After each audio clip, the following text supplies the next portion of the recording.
Well, good evening, everybody, and welcome to another LCI Greenroom live screen.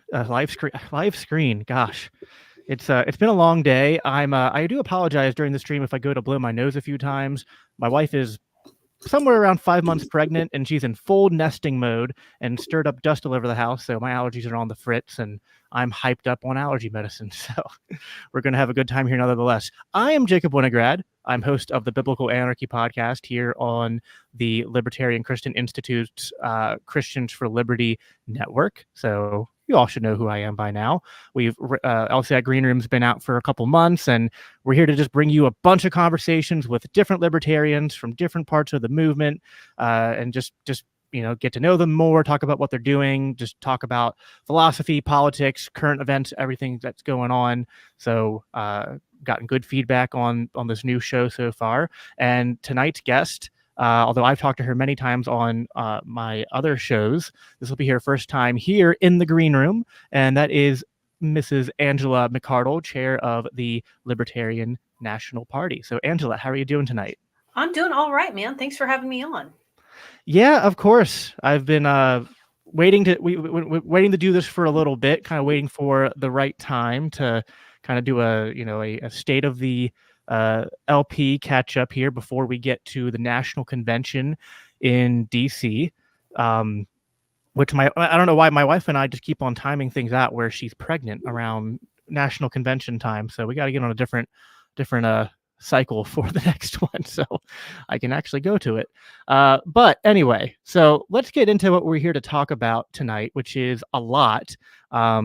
In lieu of just a lot of things going around social media, there's a lot of hullabaloo on stuff going on with the LP, stuff going on with you, stuff going on in anticipation of the DC convention, where we're going to nominate the presidential candidate that's going to represent the Libertarian Party. So as always, the Libertarians are on social media, and they are loud, and they are arguing. And so we're going to, do some exercise, and perhaps futile exercises, in trying to bring some truth and some sanity to the madness. I want to start off by, well, first of all, I should give you a chance to just give yourself a brief reintroduction to people. I mean, people probably know who you are, but you're more than just a mindless drone who's chairing this herd of cats that is the Libertarian Party. You're also a person and a mom, and people should get to know the person behind the position. So why don't you take a minute here just to introduce yourself, give a little bit of background. You can do your come to libertarian story, the abridged version, and just a little bit about yourself. Yeah, it's a long story, but yeah, my name is Angela. I'm the chair of the National Libertarian Party. We relocated to Texas from California, which is where when we found out we were going to have a baby, we moved. During the lockdowns, I was the chair of LA County's Libertarian Party, and we worked aggressively to overturn the vaccine mandate in the city of LA, which is a 4.5 million person city. It's no joke. It's a lot of work to put out a referendum, or an initiative, and overturn a law. And we did it successfully. We got it overturned before it even went to the ballot, which is really awesome. And one of the other things that I worked on is, I decided that I was going to run for the national chair position in response to the National Libertarian Party's failure to rebuke, lockdowns and mandates. I don't disavow things. I don't decry. I don't condemn. I don't actually think that that's particularly helpful. It doesn't move the needle. But making a statement that you oppose a horrendous thing that the government is doing, and you want to encourage people to, rise up against it, do what you can to overturn it, that probably would have been really helpful coming from the National Party. And that didn't happen. So, fast forward now, I got elected. I am the chair of the National Party, and we're getting ready for a convention. I've been a libertarian, or at least a small L libertarian, my entire adult life. And I got active in the party in a meaningful way in 2016. I'd been doing medical freedom activism prior to that, working on cannabis legalization efforts in California. So I've been very, very politically active for quite a while. And I continue to do so. So that's a little bit about me. Good. So, yeah, I mean, I remember actually the first time I think I saw something that you did was you did the debate for if libertarians should vote for I guess back then it would have been what Trump, Biden, or Jorgensen.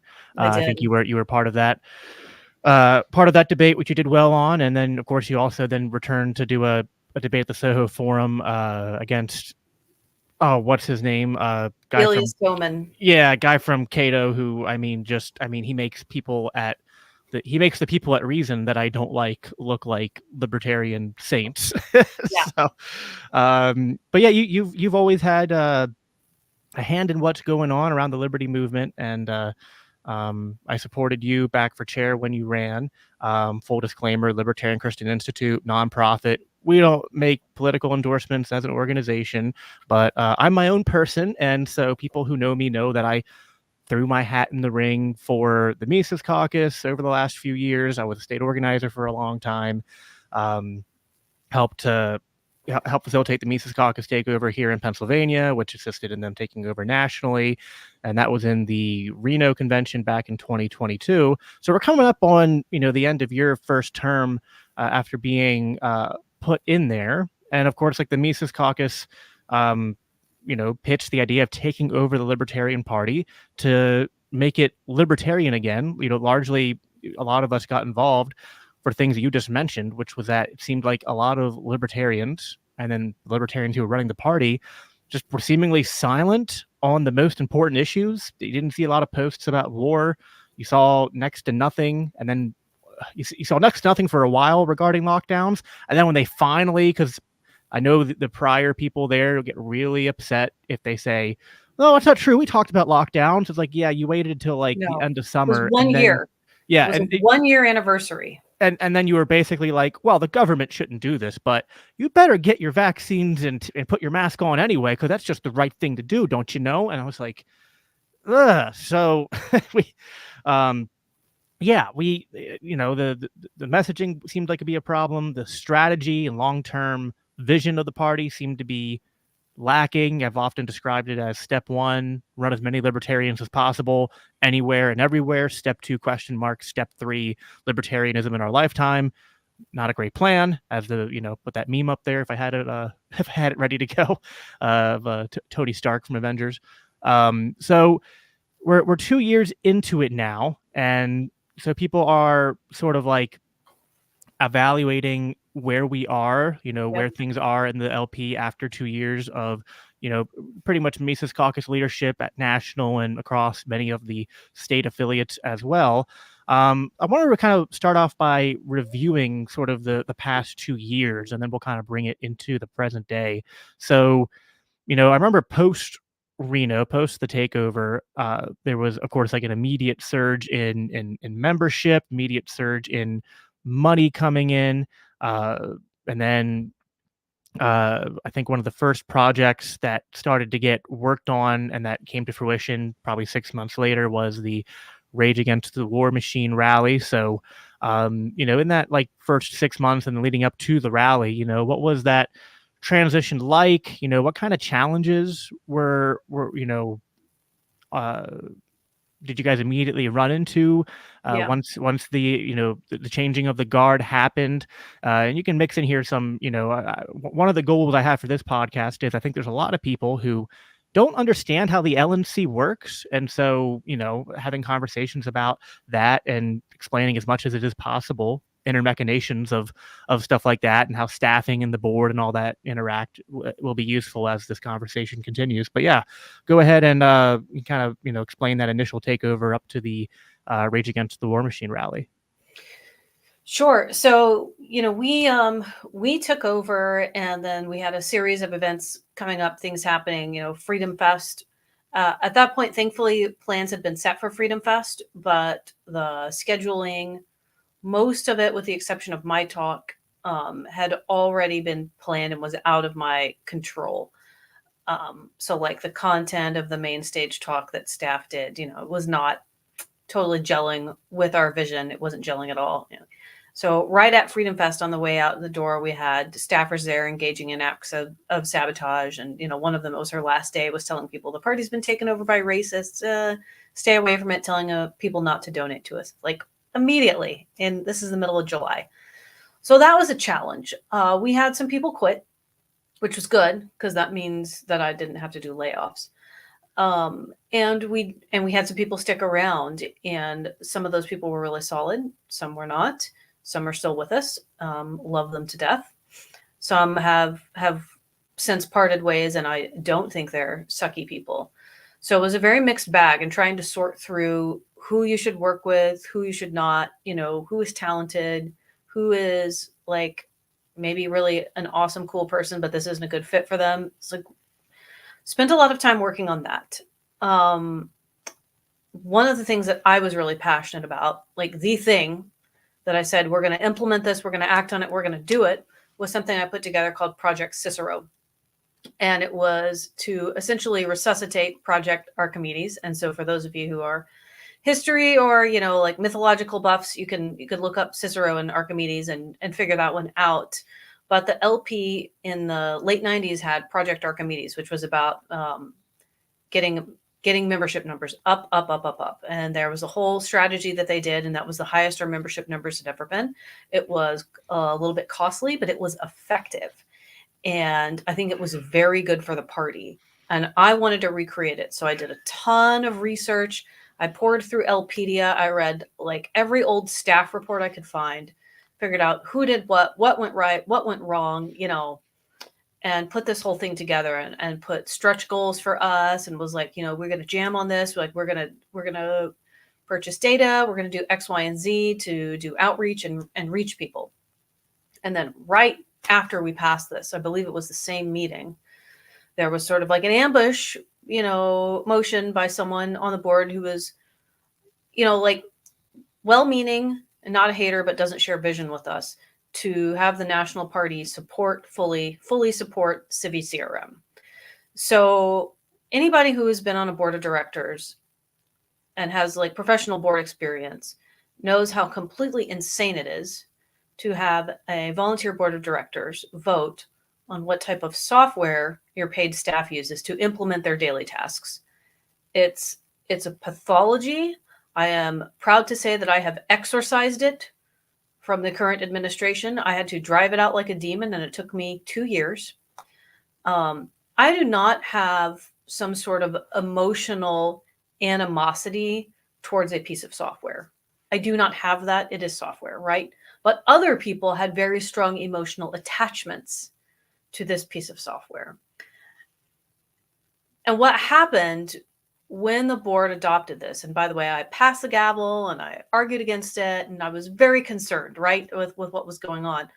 What happened is, in addition to a whole bunch of technical problems that I will, tell you about when you're ready for me to do a deep dive on that, it pulled all of staff's firepower and operations off of growing membership. And this is something in particular that I don't feel like I've iterated like nearly enough. You can be, your organization, any organization can be operations focused, or you can be sales / fundraising focused. Or if you're a huge organization, you can be both, like IBM, Microsoft, Apple, giant organizations that are very focused on process, but also sales. But for a small organization like us, we can't do both. And so it completely crippled our ability to focus our attention and energy on new members. Staff had to be 100% focused on CRM, this migration, all this data stuff. And it created a waterfall effect that I personally feel that most people, including a lot of people on the board, still don't fully recognize, because they haven't taken the time to really like look into, case studies in other organizations that had similar problems. Reach out to someone with decades of board of director experience and ask them, like, what am I doing right? What am I doing wrong? And that's where we started to really encounter some challenges. Right. So I mean, and it's not as though like anybody from any faction within the Libertarian Party was looking at people running for chair or looking at people running for vice chair or at large positions or anything and going like, well, what are your experiences in tech and understanding like, like being an expert in data compiling and data migration and the keeping of records of people's financial information and tokens from, and it's Yep. like there's all this stuff that goes into it that like I've looked into this enough that like I have a cursory understanding of it, but I'm by no means an expert. And like you have IT people for that.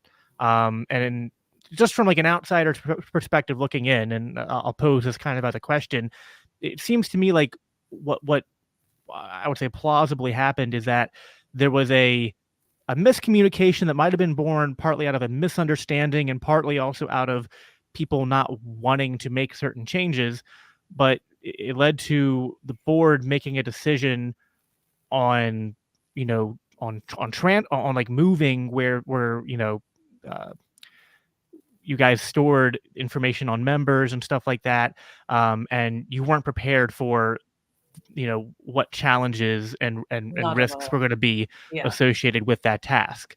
But then like once you did it and then you have to face the consequences. And And they were I very bad. They were right. very bad consequences.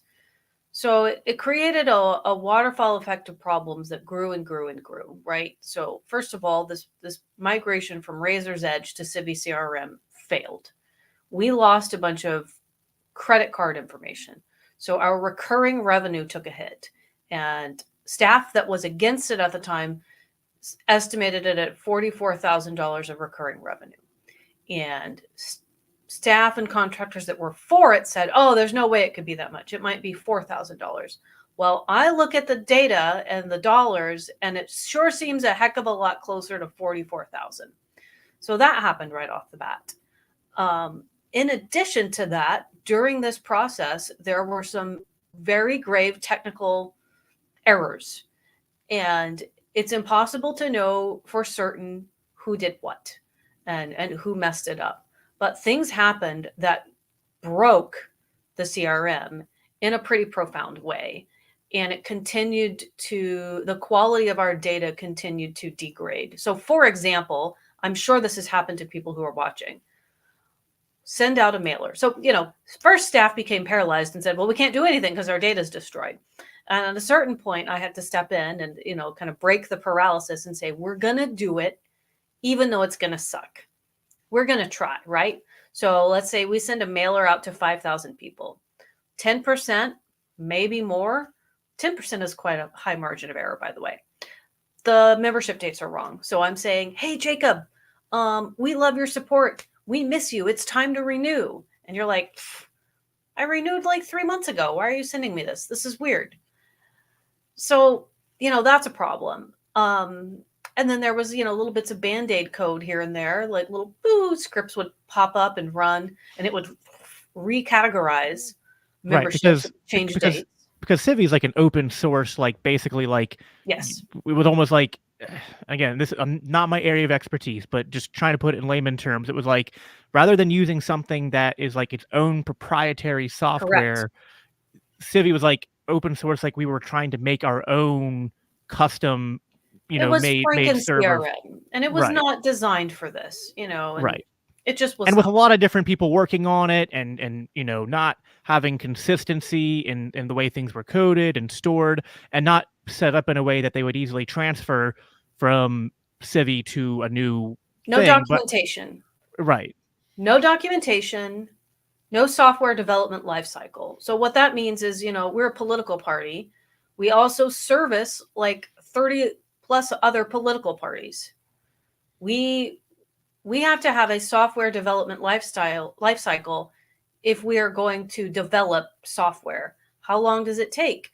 Where do we test things? Like we need a separate, and our IS committee has graciously fixed a lot of this since then. But like we can't just do a thing, press the red button and hope it goes well. Like we need a separate little, like laboratory to test things and make sure that they don't break.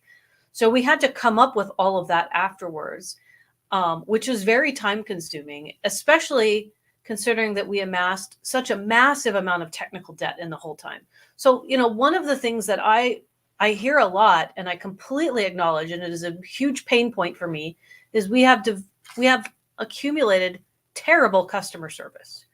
Because when we started the migration, that means everybody who was a state affiliate or a county affiliate, whatever, who needed help with their Civi CRM, normally national, would go in and help. Oh, I know this happened in Pennsylvania. They needed a convention website stuff updated. Well, we can't do that right now. We're very busy working on the migration. So, well, first of all, that's bad customer service. And that's why we have poor relationships with our affiliates. So right off the bat, that's a problem. Second of all those tickets piled up and piled up and piled up. And we had like 100 help tickets. It was just like, we're never going to get to it. And so at a certain point, staff they become so weary from it. They're just totally desensitized. They're like, oh, okay, well, you know what? There's still 60 people who are mad at me and think I suck and hate my guts. Whatever. Well, so you did unilaterally decide to do this, Angela, right? Yes. Like you basically said, screw the board. They don't have a say. I'm deciding to do this despite all the warnings about how bad. Wait, no, actually, no, that's the opposite of what happened. Right? Yeah. It's like some people on the board did vote against it due to their credit. Sure. Todd and Andrew, and a lot of them have since come around and said, I thought I made the best decision I could with the information I had at the time. I see now that it was a wrong decision. So right, but it's important. Like, and I feel like people need to realize this. It's like, these were circumstances that, like no one at the current LNC. I mean, I guess maybe a couple, but like largely the leadership of the current LNC, no one's responsible for the fact that the membership data was held in 2 different places, and one of them was this weird Frankenstein of different, people working on it and different coding and things like that. And, there's at least a reasonable argument to be made that like you guys wanted to consolidate things on something that was easier to use and easier to keep up with. And like hindsight's 2020, like people can easily say, oh, you should have done it this way. It's like, yeah, well, give me a time machine. Otherwise, like, but that, I mean, I think, the thing that I also want to say is that there's not only the money lost from any, data that was lost that you then had to wait to follow up with those people and try to get them, re-signed up for reoccurring donorship. Mm-hmm. But in that meantime, you're losing out on money. But then there's the opportunity cost of just all the time and energy that went into fixing that. But like, and I'm sure, this isn't stuff that we have a bunch of people listening right now, and to some extent, it's like on a Saturday night, no one exactly is usually like, I want to get on a podcast and listen to like an hour about like data management going on at the Libertarian Party, right? It's like this isn't like the stuff that is the super sexy stuff that people want to think about, but this is politics. Like this is stuff that parties have to, political parties and organizations have to be able to do. I mean, really, not just parties, but like nonprofits, PACs, anything. They gotta find ways to manage their data and their memberships and people's financial information and records. And, and then if people want to, it's important, right? So we're going through and describing things that led to here. And, if people want to complain about membership being down, people want to complain about comparing the finances of the party from now to then, it's a multivariate equation, right? To just say like, because some people I see are going around and trying to paint a narrative that just like, well, the Mises caucus took over and then basically they lost all this money because people just like got up and quit and canceled their memberships. And like, sure, I guess some did that. But to act like there's not other things such as this data thing that played a huge role is just not to be presenting the whole picture. There's 3 significant things, right? So dramatic loss in recurring revenue, partly from the failed migration, but also from errors, potentially acts of sabotage that were done to our CRM as some people exited the organization. It's no joke. That's pretty significant. And then, there's opportunity loss. There's CRM. There's also the massive walk away, and hate campaign is like it is pretty intense and pretty severe.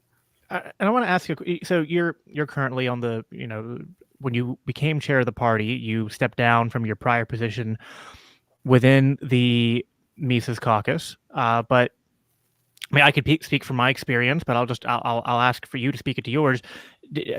When you were with the Mises Caucus, and since then, from just watching what the Mises Caucus does and promotes, have you ever seen the Mises Caucus tell people that they should not, even in states where there's not Mises Caucus candidates or officers, or before the Mises Caucus took over, was there ever any massive cancel your memberships and don't be involved and don't donate to your parties and things like that? Never, never, never, never. I could think of one person in particular who would whine and say, I'm not donating to National, and remember constantly busting his chops. Literally one person can I think of in the state of California who had that attitude. It was always give to the party. That none of this is possible if we're not supporting the host nation, the host organization. Yeah. Yep. So now, I mean, and I think a lot of people upped their donations and stuff. Yeah. And so listen, people can fluctuate their donations. Other thing is listen, it's not like the economy has been getting better. I mean, I'm a Mises, I was a Mises Caucus member and organizer, and I had to reduce my donations to everything just because eggs were $20 a box for a while. It's things were crazy. I have 4 kids to feed. Yep. There is a question in the audience, just to try to, as we're maybe put the nail in this CRM thing. Is there evidence of sabotage with the CRM, or is it just more like mismanagement and a bunch of, clumsy attempts to try to fix things and things like it, more I think if you were to go to a trial on it, you would have to present all of the evidence in totality and ask a jury to decide if you thought it was enough to be, by a preponderance of the evidence, acts of sabotage. The extent to which things are messed up with, coupled with the way people left and the attitudes they had and the timing of it, is, I don't know how it's not sabotage if you hold yourself out to be competent in this particular field. The third thing I forgot to mention earlier was, the data breaches and the theft of data from our organization. That's a pretty significant thing too. When you have hater organizations who've absconded with your resources and they're going around and asking people to donate to them and not to you very specifically. And I know, because I make donor calls. I've spoken with people about it. But yeah, I mean, this is so, I work in litigation. Toxic mold. We'll use that as an example. People get very, very sick from black mold in their house. Aspergillus. Hives all over your body. I've had it before. Hives all over your body, respiratory issues, nervous system attack. And what do? What does it appear to the obvious person? You live in your home, you got mold, it's a rental, you asked your landlord to fix it, he didn't, you got sick. This is so easy. Open, shut, case closed. What does defense counsel do? They're like, well, did you ever have an allergic reaction to shellfish as a child? You could do the same thing with the CRM. Everything seemed to be working, and then all of a sudden it wasn't when people left, and right after this botched migration, and all of this hate campaigns. Okay, if it looks like a duck, quacks like a duck, and it's covered in feathers. Yeah, and at the very least, I mean, there's a reasonable debate to be had there from the sounds of what you're saying, but the end result's the same. Whether it was malice or incompetence, correct. It's still, and there was gross incompetence, because you don't band-aid code something over and over again with no discernible record of what you've done and no documentation. That's just completely wrong. Now, so let's paint a little picture here. What is, when you took over and then to now, because I'm sure it's decreased to some extent, but what's the total amount of staff that the LNC employs? around about? I think we probably have around 10 people on staff. Right. So, and then the in terms of the staffing issues, and stuff that people have noticed and that you kind of alluded to, walkaways, things like that, and then the other component here being the LNC board, the XCOM itself. Excuse me. They, it's not like any one person here is in total control, and people might say, well, if you're getting poor results from someone, well then, if it's staff, well then fire them and rehire someone who's better for the job. Or if it's like someone in a committee or someone who was elected, well then either, Mhm. I mean, there are mechanisms to take care of that too, but there's a problem, right? Because uh, one, I think a lot of Mises Caucus people were sort of in the uh, mindset of, well, everyone is shouting at us saying that like our plan once the Mises Caucus takes over is to just purge everybody, and so there's like Right. an incentive to be like, well, we don't want to do that, and to be fair, like I never had to. I always told people when I was an organizer, I was like, I'll work with anybody. Hmm. And you don't have to be part of the Mises Caucus. If you're calling me a Nazi and doxing me and my family, we might have a problem working together. And Yep. yeah, that's happened several times. And I guess I'll just go off here a little bit. I mean, again, I'll just like repeat it ad nauseum. I'm representing me here, not the institute. The institute makes no endorsements. The institute doesn't tell you what to do in terms of your vote or your dollar, other than asking you to donate it to us as a nonprofit if you want. But uh, I joined the party and I joined the caucus, and I, as a Christian, thought, wow, there's people fighting. Let me try to be a peacemaker in this. Let me try to bring sides together. But there are like what I encountered was that within the party there was a few different camps. There was the Mises Caucus people. There were people who were uncaucused, and a lot of them, were great people, great libertarians, great volunteers, great workers. And then there's this other group of people that literally, like when I say that I was doxxed, when I say that people made death threats against me and my family, when I say people what came after me and called me a Nazi and also like made smears against my father and stuff like that, and started calling my dad a thief and a crook, and I mean just there's a group of people who, because of political motivations, which you would think, like if I was entering the GOP or the Democratic Party, I might expect this, but you'd think with libertarians joining the Libertarian Party, you wouldn't run into this, but there were these nasty people, and I think we don't always do a good job of just being honest about that. Yep. Um, Yep.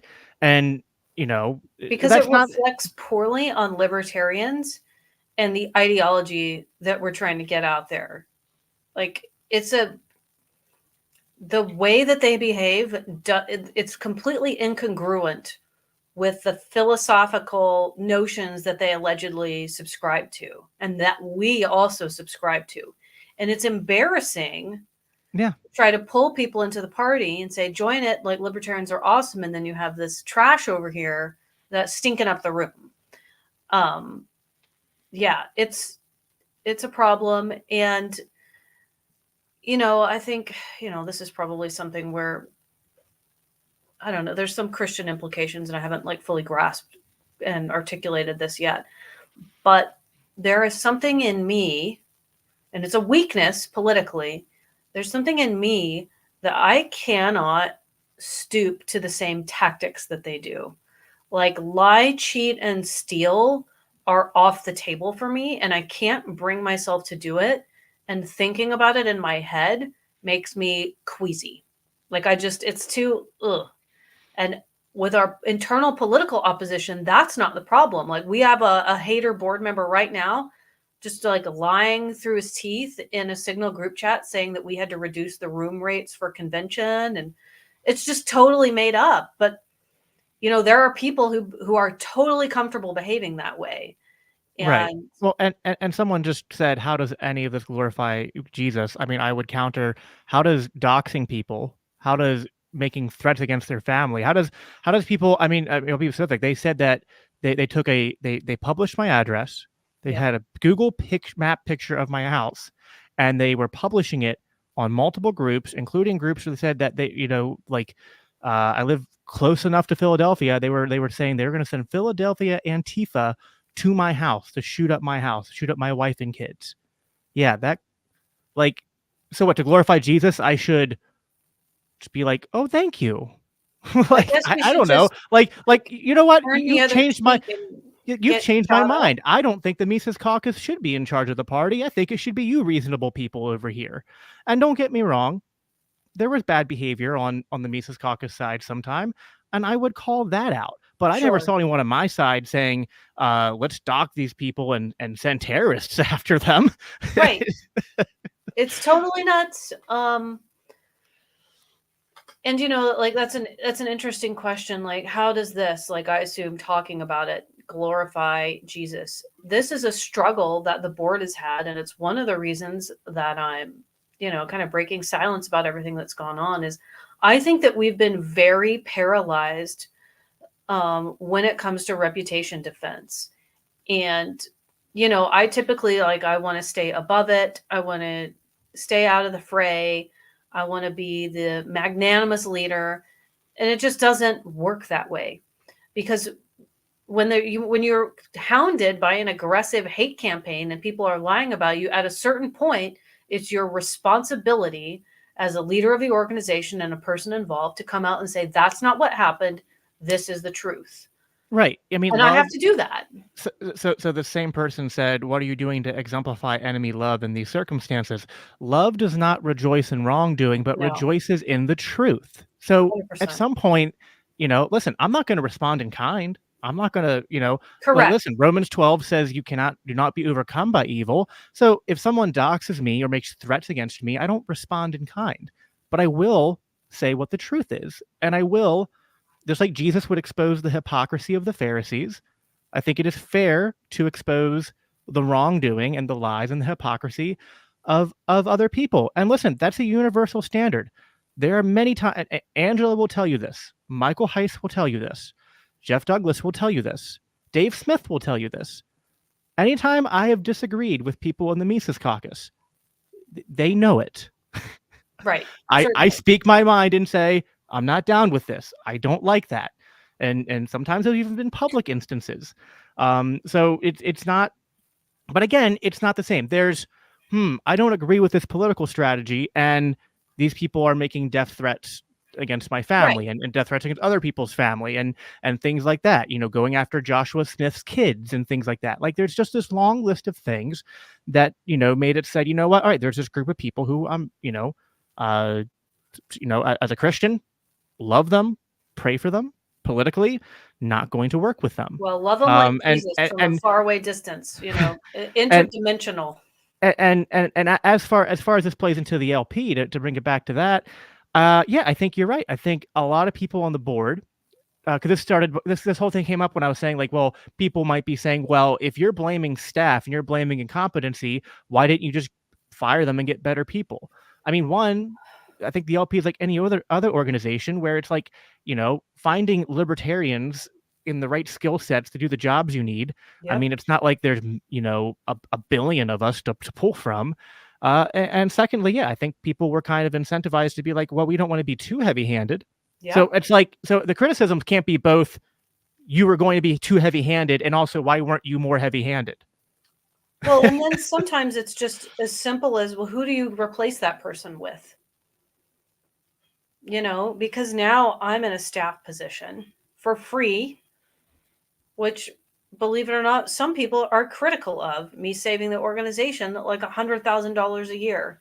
And it's not because I was excited to do more work, like, by any stretch of the imagination. It's just, this is what happens sometimes. Like, did I interview and look for replacements? Yes. Was there someone that we could afford who was going to carry out our vision and had management experience? No. it's a problem. So the reality is I'm not faced, like I don't set up for work every day and get faced with obvious choice, bad choice. Like it's not good, bad. It's usually bad and worse. Yeah. And they're both bad choices. And it takes me a little bit of time to figure out which one is worse. And I don't always get it right. Sometimes it takes me a couple of times, and that sucks, and to a certain Oh extent, yeah. it's, Yeah. so sometimes it's totally on me, but it is not an easy thing. It requires a lot of judgment, and you have to have a very thick skin, because no matter what you do, people are going to criticize you, because there is no like perfect path.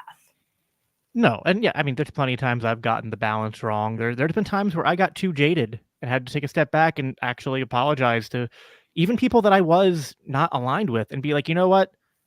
I responded out of anger to what you were doing to me, but I hold myself to a higher standard and I fell short of that. But again, there's a difference between forgiving people who persecute you and then being like, well, let's work together anyway. Like that's different. Like Jesus tells us to forgive those who persecute us, bless them, but he doesn't say that we need to tie ourselves at the hips to people who No. are being Yeah. abusive. That Yeah. doesn't bring glory to Christ, to tie ourselves to the hips of people who are abusing us. So let's so you guys dealt with that data migration problem. You've had ongoing issues with staff. Theft, You data theft of theft. data.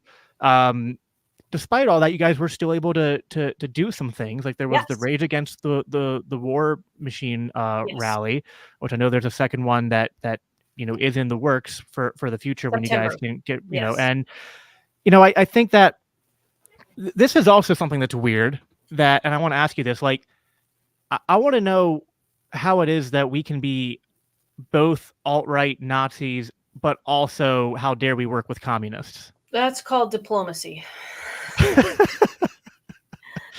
That's Because diplomacy. because listen, I think one of the things I loved about the Mises Caucus platform. Again, I'm talking about the ideas here from my Sure. LCI position. The idea of issue coalitions, of working with anybody to do good, regardless of where they come from on the political spectrum, and for all the talk that I would hear about how the Mises Caucus is this weird far right group, I was like, you know what? They seem more than any other group in the liberty movement willing to work with right and left. From like 100%. almost some. I mean, and don't get me wrong, there were times where I was a little critical of certain alliances. I was like, I don't know about this guy, but like Sure. I would rather have an LP that's willing to reach across the aisles and try to work with people and build these different political alliances than one that's just content to kind of like play t-ball by themselves. Yep. And so I think Rage Against the War Machine is a good example of that, where we were able to get a huge rally in DC to protest the war machine, to protest the military industrial complex. So I mean, what went into building that, and what are I know there's other examples too of things beyond that where the work you and the LMC have been able to do has broadened the LP, not just nationally, but state affiliates as well, to start working with different groups and even different political parties at times, and candidates from different parties. So, Will Hobson, who is the chair of the Oregon LP, connected me with Nick Brana, who is the chair of the People's Party. Will is a Mises Caucus guy who came from the left. He's very passionate about the anti-war movement, and like peace and diplomacy are at the forefront of his mind. And Nick and I think we had a live stream early on, and we just talked about like our areas of alignment. And it was really cool to discover a group of people on the left who were anti-lockdown, anti-mandate, anti-Federal Reserve. So don't think that people on the left are hopeless when it comes to economics. Didn't have Trump derangement syndrome. They're like, I don't really care about that. And the way people react about that is disturbing. And super anti-war. And so we started collaborating on an event, and it grew and grew and grew. And we involved some people from the Schiller Institute, which a lot of people's heads exploded over that. They don't like the Schiller Institute, but I'll tell you, those people have been persecuted by the CIA in the past, and they have also been smeared with the alt-right Nazi stuff unjustly. And so they were very sympathetic to us. They were like, we see you. We know what you're going through. We know that it's all BS and lies. And we support you and we want to work with you. And more groups grew and joined us. And like we made lasting relationships that way. We were working together on another rally. It blew my mind to be at that event. We brought together, Ron Paul and Dennis Kucinich and Tulsi Gabbard and Max Blumenthal, like people from all over the political spectrum. There were people there in BLM shirts, wearing masks, hugging members of our party, because, it became more than just opposing war. And I think, it was significant because there were sister rallies that kicked off all over the globe. It was a worldwide movement. And it reignited the anti-war movement and got people politically charged. And we, the Libertarian Party, we got to be at the very forefront of it. But more so than that, the people there, like we became a microcosm of what we wanted to see globally, because we all set aside our differences and we were like, I see the humanity in you, and I see you like for the authentic human being, like individual that you are. And I love and like embrace you. That sounds Christ-like now, Angela. Like looking at people for their humanity and not just their political alliances. Absolutely, that won't fly here. It was a beautiful moment. Like it was just like one of my most cherished memories. I think was, it's not like being on stage and announcing it. I mean, that was really cool too. But the after party and seeing and really experiencing what we created. Also, let me just say something from my experience within the Mises Caucus. There were some people that actually were not like, listen, just to, like, we'll give the devil his due. There were, I would say, a small minority, but still, there were some that were not happy that we were working with people on the left. For a lot of those people left, or they got over it. Correct. So like, because I know some people say that, there are some people who I guess we'll say we're not being intellectually honest if we don't acknowledge that. Like, I mean, I'll acknowledge it, but like any large group of people, there's people. I mean, we're not the Borg. We're not like a literal hive. Right. People are going to have exactly. opinions. So anyway, but that's just a minor point to bring up. But I mean, I came from the left. I mean, I was a Bernie bro back in 2015, and then when the left got Trump derangement syndrome and threw away the few values that they had, I became politically homeless and then found libertarianism. And I know there's plenty of people on the left that can still be reached. That's where, and they still exist. It's the Glenn Greenwalds of the world, and the Jimmy Dores of the world, and there's guys like Ben Burgess. There's so many out there that are still people we can actually make libertarian, or at least people we can align with on important issues like this. The leftists that want to, lock us in our homes and who want to usher in, the woke corporate dystopia that the left sold their soul to support, a little bit harder to find issues to align with them with. So, the left and right aren't monoliths any more than any other group are either. So, but yeah, I think, and then there's, I know you're the slate right now.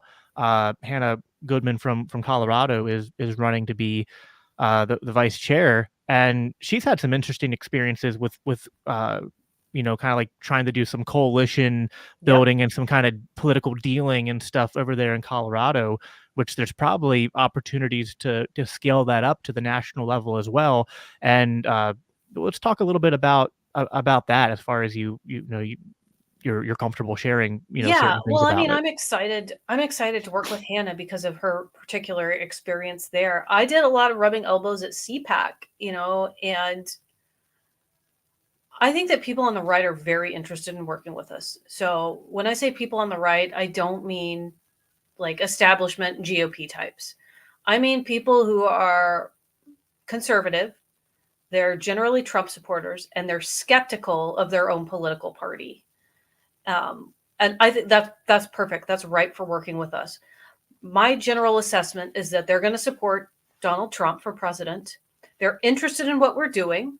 They would like to support and see us succeed at the local level, which to me is like 100% like in alignment with our strategy. Go ahead and do your thing, at the presidential level. I hear this, by the way, when I call donors sometimes too. Most important election in our lifetime stuff. I'm like, do you have anything that you could give to support like a local candidate to reduce taxes? And they're like, yeah, I'll give you $1,000. Dude, amazing. They want to see us take out like the Soros DAs, right? And that's what I'm here for. Supporting candidates at the local level. That is exactly what the Mises Caucus is all about. That's what I got elected to do, is to carry out decentralized revolution. I want to do that. I think it's so critical. And it's perfect to work with people on the right in this way and to say, I'm not going to press you on the presidential race, but can you work with me on the local level? We're going to get support.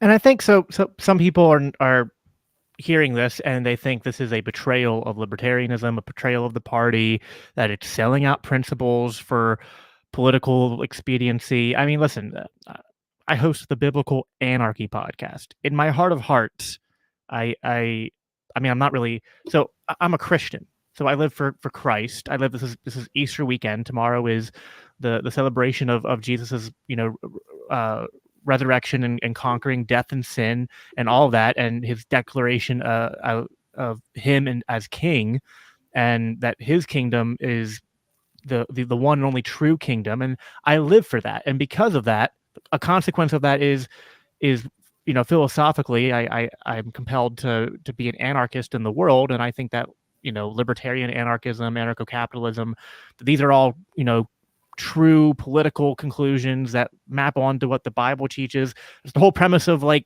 what my podcast and political activism is. Mm-hmm. But so it's like, if anyone wants to challenge my anarchist creds as if I don't fully believe in these principles, they're welcome to, but they're going to have a hard time. And I know you're also a principled, ANCAP and a Christian, and would largely agree with the things I said. This is politics. This is like, we're not going to listen. Like the Rothbard button doesn't exist. I wish it did. Right. I would break my thumb pressing that button, but we don't have that option. Instead, we have to work with what we're given. And we can choose to be the most principled people sitting in the back of the car, yelling and crying, or we can see what we can do to try to get our hand or even like a finger on the wheel, or try to tap the navigation system or tap the brakes or put it in, like, let's do something to have some influence on the political apparatus in the country. And if that means that the Libertarian Party in the national and state affiliates are coming up with strategies to put the least bad or most tolerable Republicans or Democrats at national positions, but then we're getting local level victories where we can actually start decentralizing things and doing things like nullifying federal laws and making Second Amendment sanctuaries and Sure. cannabis sanctuaries and things like that. I don't know, is that I don't know why, I don't understand why people would at least not admit that maybe that's not their preferred strategy, but that's not a crazy, out of left field, just completely unprincipled strategy or betrayal of libertarianism. Well, let me break some of this down. So people are hysterical and unrealistic, and it's because the Libertarian Party, if not the entire movement, did gain a lot of libertine, do what thou wilt types, and they don't like rules, and it's very self-absorbed behavior. I think that we had a culture in the past of very entitled, self-absorbed people with very unrealistic expectations. And the reality is, I don't have to endorse Republicans or do anything like that. There are thousands of elected positions in this country. We cannot run people in every election. We literally can't. We ran 800 people in 2018, and it was kind of a disaster.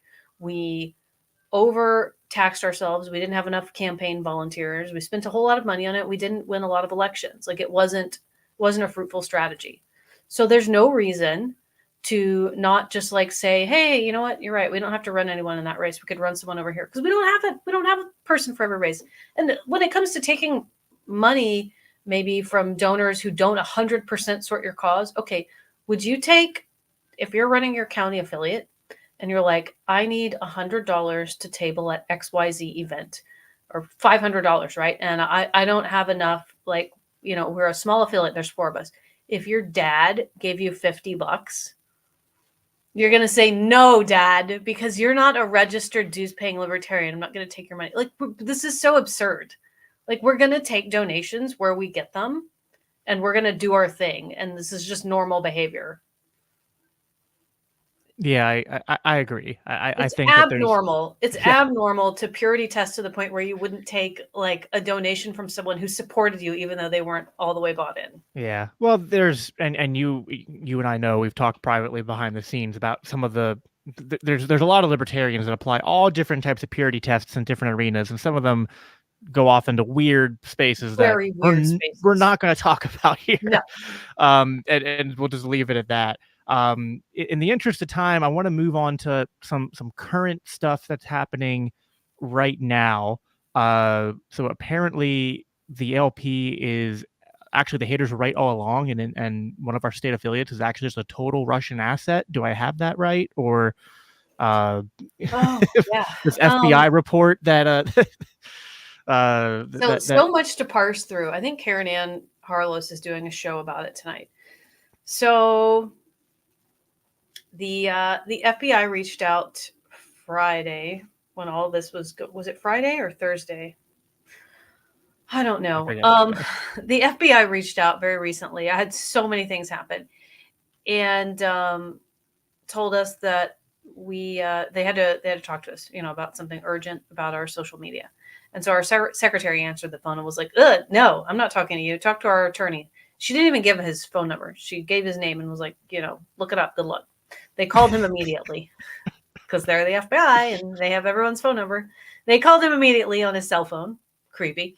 And, started going over some stuff with him about our Facebook page being compromised, our Facebook account being compromised by hostile foreign government. That's the term, hostile foreign government. They wouldn't tell us which government. They wouldn't define what compromised is. There were a couple of IP addresses that they threw out. That was it.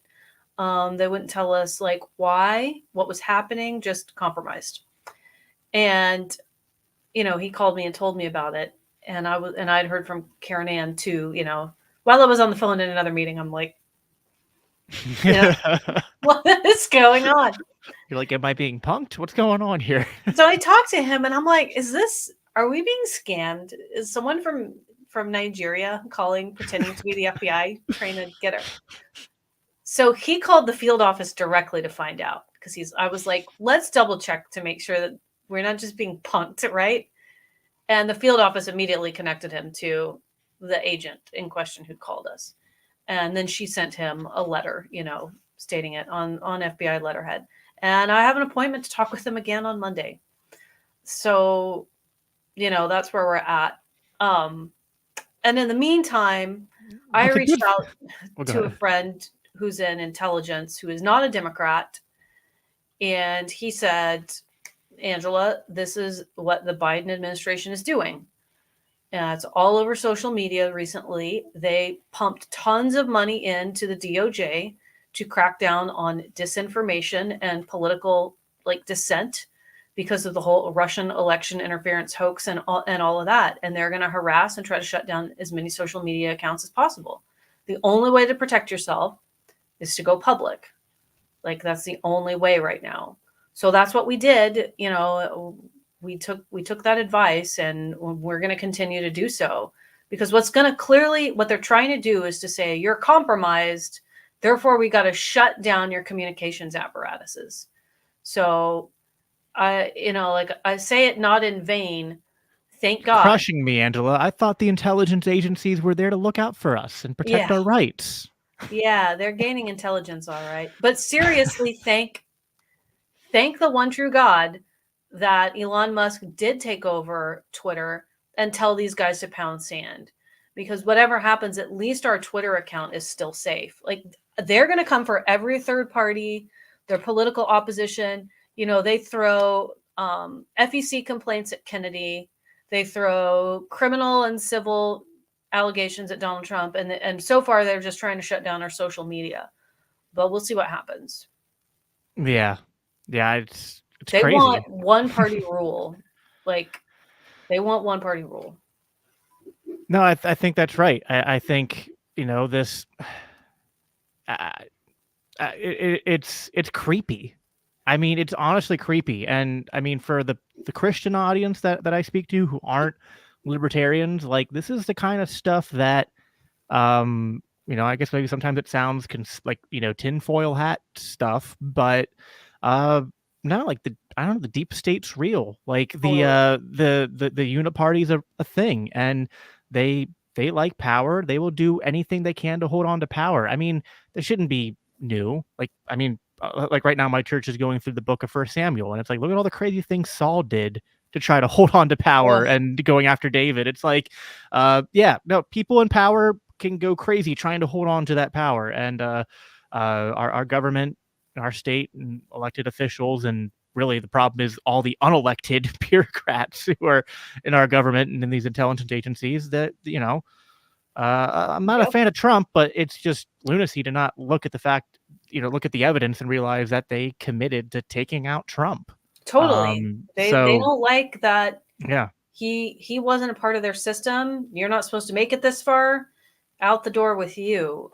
You know, and they want to fire a warning shot to everyone else too, and make an example of him, just like they did with Alex Jones. You know, you can dislike the person a whole lot, but you got to be smart enough to like learn the lesson and watch out for that.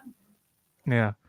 So, you know, trying to, you know, bring things to a close here, the you know, I mean, we just went through a lot. Like, we tried to cover as much as we can about the past 2 years, and you know, there's still stuff that we glossed over rather than giving a lot of time to. I mean, it's been a crazy whirlwind, and I think, you know, question I would have for you is, you know, should the delegates in DC decide to give you a second term? You know, what is going to continue, and what, you know, like, what things do you think that you and the you know, the LNC have done right that you hope to continue to do, that you hope to expand? And then what are the lessons you've learned, mistakes that you know were made, or just things that you didn't know that you know now, where you're going to do things differently in the second term? I underestimated the hater drama by you know, like, that was a serious miscalculation. I did not know how aggressively they would come for us and try to destroy us. So I will be handling that differently, you know, as I've started to handle it differently now. You know, this is part of that. I want to say that, like, you know, so financially we need money. So out there, people, please donate. One of the best things you can do for the party right now is to go purchase a convention package. Go purchase a convention package. It's lnc2024.com. If you can't afford a package, please get an a la carte lunch option. If you cannot afford that, get the $49 comedy night. Especially like the 30th and the 31st, today and tomorrow, before the end of the month, it'll super help us out. Aside from being in a financial tight spot right now, the party is doing awesome work. And I think that has not been talked about nearly enough. Like, the party is doing great. We have voter gravity, which is a complete game changer tool. If you care about candidates, if you're one of those people who's like, the party should only exist to get candidates elected, then you or whatever candidate you're volunteering for should get voter gravity. You email me at votergravity@lp.org and I get you signed up. It can be as little as $50 a month for your race. That's something that would cost thousands of dollars. That right there, the financial worth in there is worth more than like we would make in 2 years. It's $100,000 or more. It's like an incredible savings. Get in there and get it. I'm about to release template professional level WordPress websites for candidates. I've gone back and forth with one of our staffers started it. He's like way overwhelmed, so I passed it to a contractor. I went over it with them Friday. It's beautiful. and there's 3 different styles that you can choose for your main page, so you can customize it a little bit. I'm going to go in and I'm going to finish some of the copy for them. You put in your photo, you put in information about your race, you download this thing, and we're going to have it so that it's easy. We'll have a tutorial for you. You download it and connect it to your server, and you're done. You don't have to pay an arm and a leg for a professional website, and you don't have to pay $25 for a garbage, hideous GoDaddy, like, build your own website. So please do that. We've got amazing stuff. We've got the anti-war coalition work. We've got, the Tennessee has been doing this Second Amendment coalition work. We've been supporting Defend the Guard. Like, we've been doing some amazing stuff, and we're going to continue to do that. I also, due to sabotage, and that's a whole nother story, I didn't get to roll it out yet, but we purchased a data append that was completely wealth screened. And once we get it into our new CRM, we also have a new CRM, by the way, and we also have a new lp.org website that's coming too. Once we get that data plugged in, like, it's going to be a financial game changer for us. Like, we have a whole lot of tools. My frustration is that I have been stalled for many months by massive acts of sabotage, delay, all of that. But we are so close to, like, getting everything across the finish line and teeing us up for, like, an awesome, incredible presidential season and an amazing next 2 years. So that's some of the stuff that you're going to see. And it's important context to, speak to briefly here that, people like to act like there's, and don't get me wrong, there are some things that are unique to the last 2 years. There's also things that aren't. Like, the LNC has gone through financial difficulties before. Like, before the last convention, I know that the prior administration had to take out loans and things to cover costs and whatnot. And, and the, this current term, you guys were actually doing very well financially, 3 or 4 months ago. Things go through peaks and valleys, and challenges, come up, and, but it doesn't have to be like, I think some people are trying to, I don't know, like, do what they can to cast everything that's bad in the worst possible light, and then cast everything that's good in the least charitable light possible, downplay it as if it's either not that good or just not good at all. I mean, listen, you and I know we've talked privately. There are things that you've done, that the board's done at the LNC level, things different states have done that, like, don't always agree, which that should be understandable. Like, find 2 people who agree on everything, period. Like, that's just common sense. There are things that you would admit that, like, like you just said, like, things I didn't quite, things I underestimated, things I plan to do better. So, at this point in time, I won't tell people how to vote if they're going to be delegates at DC, but I will say that if your thought is that, well, this is all just Angela's fault, I mean, I don't know. Like, again, I don't think Angela was voted in as dictator back in Reno in 2022. There's a lot of moving pieces here. I think a lot of people underestimate the extent to which there were the Titanic was already sinking. So, I think you guys are doing your best, and have plans to continue moving forward into the future. We got lnc2024.com up there if people want to go to find out more about the convention in DC, where, of course, a lot of stuff's happening, including picking the presidential nominee for this election season. Is there anything else you want to plug, or any, and one thing I wanted to also briefly mention here, the, because this is also a Christian podcast. Listen, there's something that needs to be said too, which is, I think what this current administration, the LP, has been trying to do is trying to move the LP away from the stuff that I think a lot of Christians are rightly concerned about. They're concerned about this weird, progressive, woke corporate monster that seems to be infiltrating and soaking up and dominating a lot of institutions.